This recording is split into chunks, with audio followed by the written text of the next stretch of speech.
Hello everyone, इस video में आप देखने जा रहे हैं सीएनसी मशीन में एब्सोल्यूट और इंक्रीमेंटल कोऑर्डिनेट सिस्टम होता है, वो क्या होता है और हम मशीन के रिस्पेक्ट में देखेंगे कि किस तरह से हम कोऑर्डिनेट निकालते हैं। स्पेसिफिकली हम सीएनसी टर्निंग में देखेंगे कि सीएनसी टर्निंग में किस तरह से कोऑर्डिनेट्स निकाले जाते हैं। तो यहाँ पे इसके लिए आपको थोड़ा बहुत कोऑर्डिनेट ज्योमेट्री की अंडरस्टैंडिंग होना जरूरी है और उसी चीज़ को मैं एक बार रिवाइज करा रहा हूँ आपको।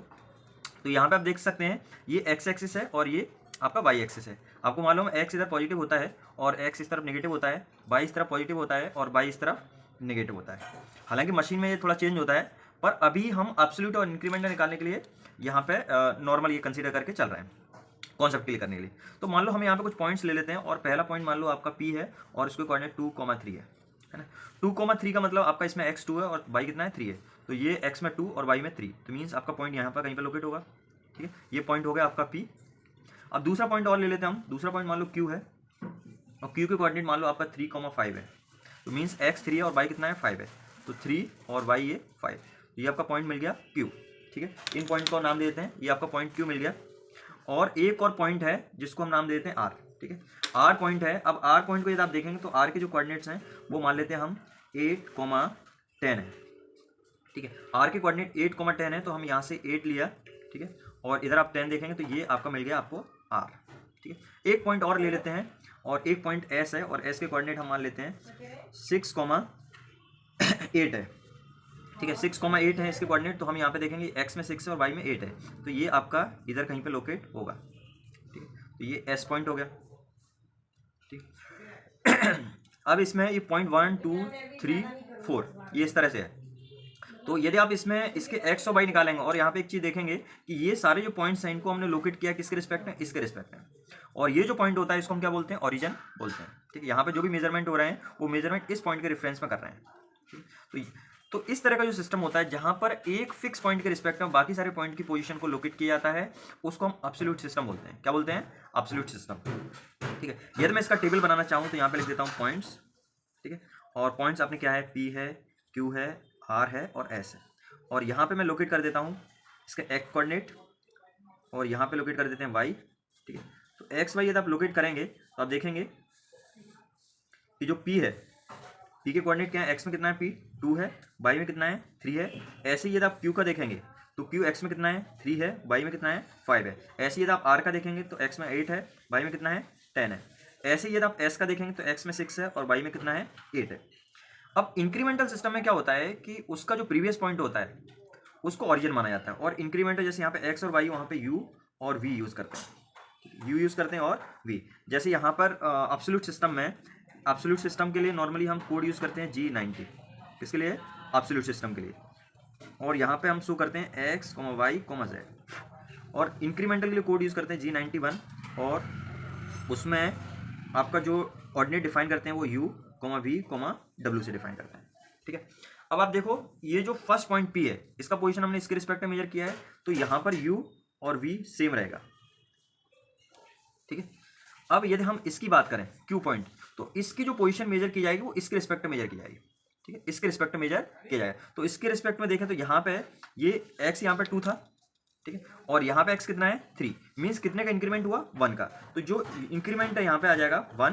ठीक है, अब ऐसे ही y में देखें तो यहाँ पे 3 है और यहाँ पे 5 है, तो कितने का इंक्रीमेंट हुआ 2 का, प्लस का। ठीक है, अब ऐसे ही यदि आपको r की पोजीशन को मेजर करना, तीसरा पॉइंट आपका r है, तो r की पोजीशन को मेजर करने के लिए आपका रेफरेंस पॉइंट क्या हो जाएगा Q। मैं आपको वही बोल रहा हूँ कि इसका जो रेफरेंस पॉइंट है वो प्रीवियस पॉइंट होता है। जैसे Q है, Q का रेफरेंस पॉइंट P हो जाएगा, R है, R का रेफरेंस पॉइंट Q हो जाएगा, S है, S का रेफरेंस पॉइंट R हो जाएगा। तो यहाँ पे देखिए अब ये Q है, Q के बाद R है। अब देखो Q से R, यहाँ पे x कितना इंक्रीमेंट हुआ, यहाँ 3 था यहाँ 8 था, तो +5 का इंक्रीमेंट हुआ। और यदि आप v की बात करेंगे तो v में कितना इंक्रीमेंट हुआ, v में इंक्रीमेंट हुआ यहाँ 10 है और यहाँ 5 है, तो 5 का इंक्रीमेंट हुआ।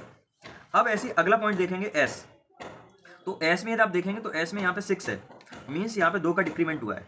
कितने का डिक्रीमेंट हुआ है 2 का, यहाँ पे u -2 आ जाएगा, और यहाँ पे 8 है, ये 10 से 8 हो गया तो यहाँ पे भी -2 डिक्रीमेंट। तो ये जो बेसिकली x y है ये एब्सोल्यूट सिस्टम है, ये क्या है एब्सोल्यूट। और ये जो आप देख रहे हैं u और v निकाला है ये हमने इंक्रीमेंटल निकाला है। तो सीएनसी मशीन में ये दोनों सिस्टम आपका यूज होता है। ठीक है, आपको क्लियर हुआ होगा PQRS मैंने कैसे लोकेट किए हैं। यदि आपको कोई क्वेश्चन है पूछिए। अब हम मशीन में निकालते हैं, मशीन के रिस्पेक्ट में कैसे निकालते हैं वो मैं आपको बताता हूँ। अब आप ये देखिए सॉरी, अब यहाँ पे एक वर्क पीस है, ये वर्कपीस आप देख सकते हैं, ये वर्कपीस है जो कि CNC टर्निंग में है, ठीक है। हम यहाँ पे जो भी बात कर रहे हैं वो CNC टर्निंग के रिस्पेक्ट में बात कर रहे हैं, CNC लेथ के रिस्पेक्ट में बात कर रहे हैं। और CNC टर्निंग में क्या होता है, ये जो एक्सेस होता है ये वाला, ये Z एक्सेस होता है, ठीक है। और यहाँ पे ये वाला एक्सेस होता है, ये X होता है। और इसमें भी इधर Z पॉजिटिव होता है, इस तरफ Z क्या होता है, नेगेटिव होता है। इधर X पॉजिटिव और X नेगेटिव। नॉर्मली X हम डायमीटर के टर्म्स से लेते हैं, वो मैं आपको भी बताता हूँ। अब यहाँ पे हम कुछ पॉइंट्स ले लेते हैं और उनके कोऑर्डिनेट निकाल के देखते हैं। ये मान लो पॉइंट हमारा 1 है, ये पॉइंट हमारा 2 है, और ये पॉइंट मान लीजिए 3 है, और ये पॉइंट मान लो 4 है। अब इनके हम कोऑर्डिनेट्स निकालते हैं, ठीक है। इनके हम कोऑर्डिनेट दोनों सिस्टम में निकालेंगे, एब्सोल्यूट सिस्टम में भी निकालेंगे और इंक्रीमेंटल में भी निकालेंगे। तो यहाँ पे एक टेबल बना लेते हैं हम उस तरह से, फिर पॉइंट्स और पॉइंट 1 2 3 4 ये बना लिया। फिर हम यहाँ पे लिख देते हैं x, ठीक है। यहाँ पे ZX होता है तो x और Z ही लिखेंगे, और यहाँ पे लिख देते हैं Z। ये एब्सोल्यूट में हो गया। अब इंक्रीमेंटल में जब आपको निकालना है, ठीक है, तो इंक्रीमेंटल निकालने के लिए यहाँ x ही आ जाएगा u, ठीक है, और z की जगह आ जाएगा w, z की जगह आ जाएगा w आ जाएगा। तो सबसे पहले हम पॉइंट 1 का निकालते हैं, ठीक है। अब आपको पता होगा मशीन में सबसे पहले टूल का ऑफसेट लेते हैं, तो टूल को यहाँ पे टच करके देखते हैं, और टच करके देखते हैं तो इस फेस पे कोई पॉइंट पे टच करेंगे तो वहाँ पे z लिख देते हैं हम 0। ऐसे ही सेंटर पॉइंट पे z क्या होगा, x। देखो डायमीटर का लॉन्ग जो हम मेजरमेंट करते हैं ये x है, और इधर मेजर करेंगे इस लेंथ के लॉन्ग ये z है। यहाँ इस पॉइंट पे z क्या हो गया, 0 हो गया। अब z इस पॉइंट पे हमने 0 सेट कर दिया, तो इस तरफ पॉजिटिव और इस तरफ नेगेटिव। ऐसी x में इधर सेंटर है, ठीक है, ये अभी आपने इसको 0 लोकेट कर दिया, ठीक है। एक्स पे सेंटर क्या हो गया, 0 है। अब पॉइंट 2 पे चलते हैं, तो पॉइंट 2 पे जब हम चलेंगे तो यहाँ पे अभी इस डायरेक्शन आपने कोई मूवमेंट नहीं किया, सिर्फ आप ऊपर मूवमेंट कर रहे हैं, तो z यहाँ पर भी 0 होगा। सबसे पहले एब्सोल्यूट वाला लिख देता हूँ, फिर इंक्रीमेंट वाला बताऊंगा। यहाँ पे 0 हो गया। अब यहाँ पे ये ध्यान रखना है आपको, यहाँ पर हम इस तरह से रेडियस ना लेके पूरा डायमीटर कंसीडर करते हैं, इंपॉर्टेंट पॉइंट है। इसमें क्या कंसीडर करते हैं, डायमीटर। जब भी प्रोग्रामिंग करते हैं तो डायमीटर, तो यहाँ पे डायमीटर कितना है, 20। ये बहुत सिंपल सा एग्जाम्पल लिया है, ये 20 हो गया। अब थर्ड पॉइंट पे चलते हैं, थर्ड पॉइंट। तो तीसरे पॉइंट पे यदि आप देखेंगे तो यहाँ पे भी 20 डायमीटर, और यहाँ पर भी डायमीटर कितना है, 20 है। तो यहाँ पे डायमीटर 20 है, तो ये भी x की वैल्यू कितनी हो गई, 20। अब z अपन यहाँ से इधर चले तो यहाँ से यहाँ तक डिस्टेंस कितना दिया है, 20। लेकिन ये प्लस में होगा माइनस में होगा, ये माइनस होगा क्योंकि हम इस तरफ जा रहे हैं, तो ये z होगा माइनस का 20, ठीक है। यदि हम 4 पॉइंट की बात करें तो 4 पॉइंट में सिर्फ हम इस z की डायरेक्शन में नहीं चल रहे हैं, सिर्फ कहाँ जा रहा है, x की डायरेक्शन में। तो 4 पॉइंट पे जो डायमीटर कितना दिया है, 40 दिया है, तो x 40 हो जाएगा, और z की वैल्यू कितनी रहेगी, उतनी रहेगी, माइनस का 20। अब एब्सोल्यूट और इंक्रीमेंटल में, ये तो हमने एब्सोल्यूट में देखा, ये हमने देखा एब्सोल्यूट में। अब हम एक इंक्रीमेंटल में और देखते हैं, ठीक है, ये इंक्रीमेंटल वाला है। तो इंक्रीमेंटल में यदि आप देखेंगे तो इंक्रीमेंटल में यहाँ 0 है, ये भी 0, ये भी 0, ठीक है, पहला तो सेम रहेगा। दूसरे में देखेंगे कितना बढ़ा, यहाँ पे देखो x में कितना इंक्रीमेंट हुआ, 20 का, 0 था, 0 से 20, तो 20 का इंक्रीमेंट हुआ। z में कितना इंक्रीमेंट हुआ, 0। अब आप तीसरा पॉइंट में देखो, यहाँ पे 20 था, इधर भी 20 है, तो x में कितना इंक्रीमेंट हुआ, 0 का। यहाँ 0, यहाँ माइनस का 20, तो कितना इंक्रीमेंट हुआ, माइनस का 20। ऐसे यदि आप यहाँ पे देखेंगे, ये 20 था, ये 40 हो गया, तो यहाँ पे कितना x में इंक्रीमेंट हुआ, 20 का। यहाँ पे -20, यहाँ -20, तो यहाँ इंक्रीमेंट कितने का हुआ, 0 का, ठीक है। तो इस तरह से हम निकालते हैं सिंपल एग्जांपल। ये हमने स्पेसिफिकली किसके लिए निकाला है, CNC टर्निंग के लिए। अब हम एक स्टेप टर्निंग का और एग्जांपल लेते हैं, जिससे आपको चीज़ें और थोड़ा सा क्लियर हो जाएंगी। तो स्टेप टर्निंग का एग्जांपल मैं आपको बताता हूँ। ये देखो, एक स्टेप टर्निंग का एग्जांपल अपन और लेते हैं। तो स्टेप टर्निंग का एग्जांपल अपन लेते हैं। अब यहाँ पे कुछ ज़्यादा पॉइंट्स हैं और मैं थोड़ा सा इसको जल्दी करूँगा जिससे आपको दिक्कत ना हो। तो यहाँ पे भी मैं पॉइंट्स लोकेट कर देता हूँ। पॉइंट 1 है, पॉइंट 2 है, पॉइंट 3 है, पॉइंट 4 है, पॉइंट 5 है और पॉइंट 6 है, ठीक है। तो एब्सोल्यूट अब इसमें निकालेंगे, यहाँ पे हम लिख देते हैं पॉइंट्स 1 2 3 4 5 6, और यहाँ पे लिख देते हैं हम x, और यहाँ पे लिख देते हैं y, ठीक है, और यहाँ पे लिख देते हैं हम, ये एब्सोल्यूट होगा, इंक्रीमेंटल में u, y नहीं होगा, यहाँ पे z लेंगे क्योंकि CNC टर्निंग का प्रोग्राम, z, और यहाँ पे u, और ये हो जाएगा w, ठीक है। अब हम निकालते हैं। तो फर्स्ट पॉइंट है वो तो एज इट इज होगा आपका। फर्स्ट पॉइंट की यदि हम बात करें तो फर्स्ट पॉइंट में एज इट इज रहेगा, और फर्स्ट पॉइंट में आपका एज इट इज रहने का मतलब ये है कि यहाँ पर x की जो वैल्यू है इस पॉइंट पे यदि हम बात करें तो यहाँ पे x भी 0 और z भी 0। सेकंड पॉइंट की यदि हम बात करें तो सेकंड पॉइंट में डायमीटर कंसीडर करते हैं x में, तो x में डायमीटर कंसीडर करते हैं तो ये 20 हो गया, और z अभी हम इस डायरेक्शन में नहीं गए, ये डायरेक्शन आपका z है और ये डायरेक्शन x है, अभी हम z में नहीं गए तो z यहाँ पे भी 0। थर्ड पॉइंट पे गए तो थर्ड पॉइंट में डायमीटर, जितना डायमीटर यहाँ पर है उतना डायमीटर यहाँ पर है, तो थर्ड पॉइंट में भी डायमीटर 20 हो गया, 20 हो गया।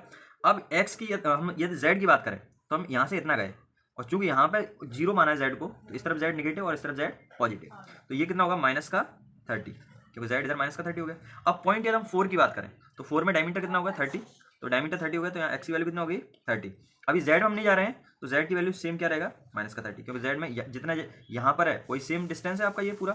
ठीक, अब यदि 0.5 की बात करें, 0.5 की बात करें तो एक्स यहाँ पर भी 30 है, लेकिन यदि आप जेड देखेंगे तो यहाँ 30 था और ये कितना हो गया, 30 और 20 50, 30 और 20 -50। ठीक है, यदि हम 6 पॉइंट की बात करें तो 6 पॉइंट में जेड तो सेम रहेगा -50, क्योंकि हम इधर कोई मूवमेंट नहीं कर रहे हैं, लेकिन एक्स आपका चेंज हो जाएगा, क्योंकि जब भी डायमीटर बढ़ेगा तो आपका एक्स चेंज हो जाएगा। तो यहाँ 30 था, अब ये डायमीटर 40 होगा तो ये 40 होगा। ये एब्सोल्यूट निकाल लिया, अब इंक्रीमेंटल निकालना है तो 0 है, ये तो सेम रहेगा। और सेकंड पॉइंट पे देखो यहाँ पे कितना इंक्रीमेंट हुआ है 20 का, यहाँ पे कितना इंक्रीमेंट हुआ है 0 का, यहाँ पे देखो थर्ड पॉइंट में इसमें कितना इंक्रीमेंट हुआ है 0 का, यहाँ पे इंक्रीमेंट कितने का हुआ है -30 का। अब यहाँ पे देखो यहाँ पे कितने का इंक्रीमेंट हुआ है 10 का, यहाँ पे कितने का इंक्रीमेंट हुआ है 0 का, यहाँ पे कितने का इंक्रीमेंट हुआ है 10 का। ठीक है, यहाँ पे इंक्रीमेंट कितने का हुआ है 10 का। ये इन दोनों का देखें, सॉरी इन दोनों का यदि आप देखेंगे तो इंक्रीमेंट कितना हुआ है 0। अभी इन दोनों को कंसीडर करेंगे और यहाँ पे इंक्रीमेंट देखेंगे कितने का हुआ है -20। ठीक है, -20 का इंक्रीमेंट हुआ है। अब इन दोनों का देखेंगे तो यहाँ पे एक्स का कितना इंक्रीमेंट हुआ है 10 का, और यहाँ पे देखेंगे तो इसका इंक्रीमेंट कितना हुआ है 0 का। ठीक, तो ये आपके निकला है। अब मैं इसको इस तरह से कर देता हूँ जिससे आप आसानी से आइडेंटिफाई कर पाएँ।